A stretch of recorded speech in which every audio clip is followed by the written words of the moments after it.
जय भीम साथियों।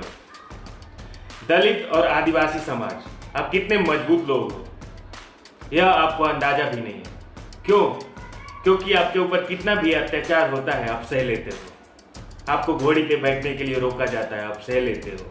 आपकी बेटियों की बारात वापस हो जाती है, आप सह लेते हो। आपको मूछ रखने के लिए मार दिया जाता है, आप फिर भी सह लेते हो। आपको मटके से पानी पीने के लिए रोका जाता है स्कूलों में, फिर भी आप सह लेते हो। कितना सहनशील हो आप लोग, कितना शक्ति है, कितना अपार शक्ति है। कभी कभी आपको जातिवादी गालियां मिलती है, फिर भी आप सह लेते हो। कभी कभी आपको कितना आलोचना झेलना पड़ता है, वह भी सह लेते हो।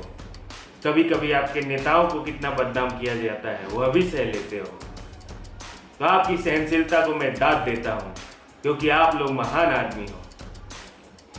इनको लगता है कि आप लोग कमजोर हो। नहीं, आप कभी ना कमजोर थे, ना है और ना रहेंगे। आप लोग हमेशा न्याय प्रिय पसंद लोग हैं। आप सबको समतामूलक समाज में देखना चाहते हैं। आप सबको एक समान देखना चाहते हैं। इसलिए आप उनके जुल्म और अत्याचार को सह लेते हैं। तो इनको लगता है कि आप कमजोर हैं। ऐसा बिल्कुल भी नहीं है। सम्राट अशोक से लेकर बहन कुमारी मायावती जी ने यह दिखा दिया कि आप कितने बड़े कुशल प्रशासक थे।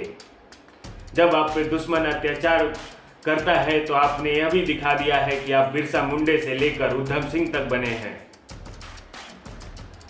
जब आपको देश के लिए कुछ करने का मौका मिला तो आपने यह भी दिखाया दिया कि बाबा साहब के रूप में आपने देश का संविधान रचा है, जिसमें सबको एक समान और एक बराबरी का हक दिया है, चाहे किसी समाज के लिए हो।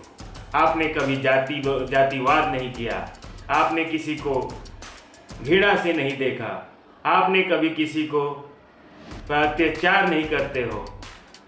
तो आप लोग तो बहुत मजबूत हो।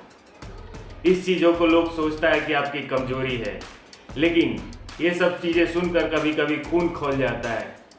लेकिन फिर सोचते हैं कि आपको तो बुद्ध का मार्ग दिखाया गया है, बाबा साहब ने आपको बुद्ध का रास्ता दिखाया है, इसीलिए आप न्याय प्रिय पसंद लोग हैं।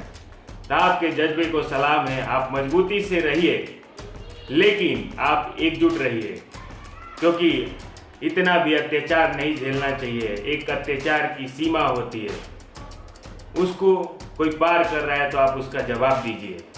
आप बोलिए, आप लिखिए। आपके लोगों पे कोई अत्याचार करता है तो उसके खिलाफ लड़िए, क्योंकि समय समय पे आपको बदलना पड़ता है। जो लोग भूल जाते हैं कि आपने भीमा कोरेगांव करके दिखाया है। 28,000 लोगों को 800 लोगों की महज टीम ने धूल चटाया है। जय भीम साथियों।